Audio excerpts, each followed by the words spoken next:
Hey, it's Mike over at fishyourassoff.com, and today what we're going to cover in our fishing class is the 3 best lures to catch a redfish.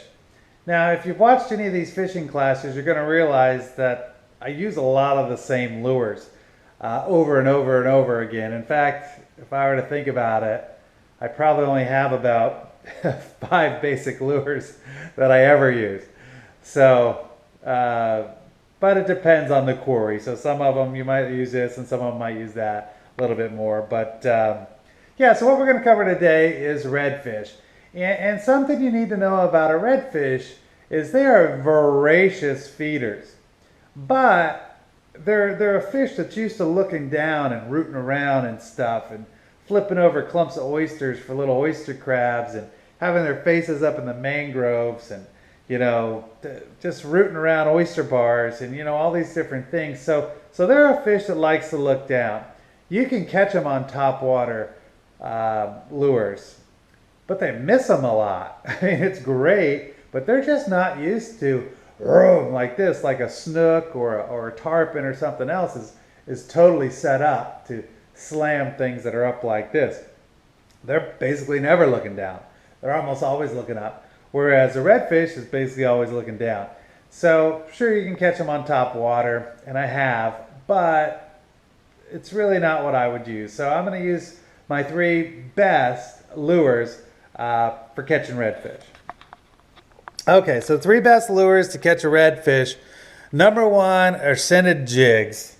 And of course, if you've seen any of these, I use Gulp for basically all these. Give them another free commercial here. So I'll have a light one, which is this one's pearl white Gulp. These are the 3-inch shrimp. And I'll also have a darker one. So this is the root beer color.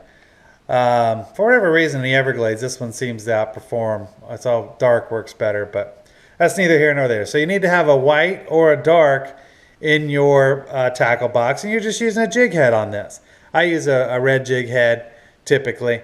So that's the first one. The second one is a weedless spoon. And I'm going to give another commercial. Who is this? This is Johnson Silver Minnow. So here's a gold spoon. Gold works better than silver with redfish. I'm not sure why, but a nice weedless spoon. These things are great because you can throw them right up onto those oyster clumps and such, and they're just going to bounce right out. So you're not going to lose too many of these like you'll lose jig heads and other things if they're not weedless. This is a great one. This is absolutely a great one. Cast it up to the mangroves, wherever you're fishing for them. This is an excellent lure for the redfish, the weedless. And again, if you've seen any of these videos of mine, you know that I am a big fan of spinnerbaits. These are those real cheap ones you get at Walmart. These are $1 a piece. A little bass bait. They're kind of junky. You can't use them too many times for they rust out and the blades fall off and everything. But who cares? They're only $1. So I like them. I mean, to me, they're basically disposable. So here's a couple of them that I use, a couple of the colors. So spinnerbaits. Now here's how you fish them. So here's what a redfish is going to do. So here's the tide line, is what that dotted line is right there. So these reds are going to be all up in these mangrove roots, rooting around for crabs and whatever shrimp and little fish they can find, whatever forage. So any of these 3, scented jig, weedless spoon, or spinnerbait, that you can get up near these mangroves, a lot of times you're going to get a bite from a redfish. If it's mangrove roots, there's probably snook in there too. So no one's ever thought that was bad, and you catch a snook when you're aiming for a redfish. But yeah, so you're going to cast up right up to them. That's why the weedless spoon is a good choice for mangrove roots, because these other 2 are going to get hooked up. You're going to lose a lot of your setups, your rigs, when you're casting up towards that. But they're going to be right in those roots. So maybe if you cast and you're 3 feet away from there, you're not going to get a bite. But if you're within a foot or 2, you get the bite. So you really have to cast up into those mangroves. Another place where you're going to find redfish is they love little cuts between mudflats and oyster bars. So like if here's the current coming through, and let's say it's a mudflat and or an oyster bar, and same on this side, they're going to be just waiting right around the point for whatever comes flowing through there, and they're going to slam it. Great place for, you cast up current and reel your spinnerbait down. Cast up current, reel your weedless spoon down. Cast up current, bounce your scented jig on the bottom. You can actually bounce the spoon too. Great place to do that is through a cut like this. That's actually the perfect scenario if you ask me. And then here's some more. Redfish are everywhere, so they're rooting around on the grass flats too. So they're going to be facing the current for the most part. And again, all three of those, you just bring your presentation. You're casting up current and bringing it to them, and they're going to do it. Same with mudflats. Something you need to know about a redfish. They love mudflats. They eat all those marine worms. They eat those, all the little shrimp buried in the mud. They eat the little crabs buried in the mud.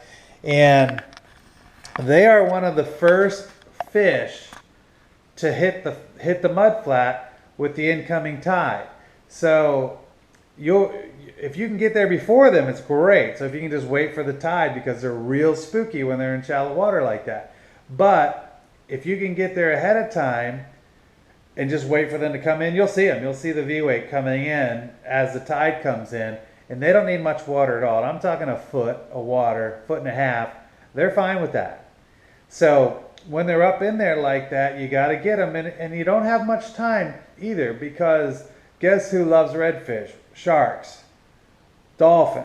So they're up there first, basically. They're rooting around getting their stuff. And then as soon as you start seeing the fins come in, redfish are probably gone at that point.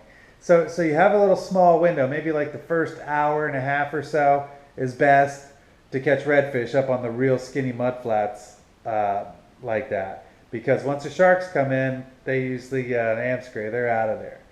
So I think I covered everything I wanted to cover about catching redfish. I think that's it. You can find more of this information right on our website. It's www.fishyourassoff.com.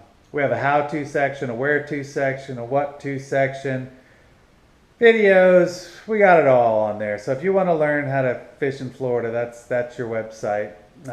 It's basically full of simple tips to help Florida fishermen catch more fish. But that's it for today. So hope you learned something. Hope you like it. We'll see you soon. All right. Bye-bye.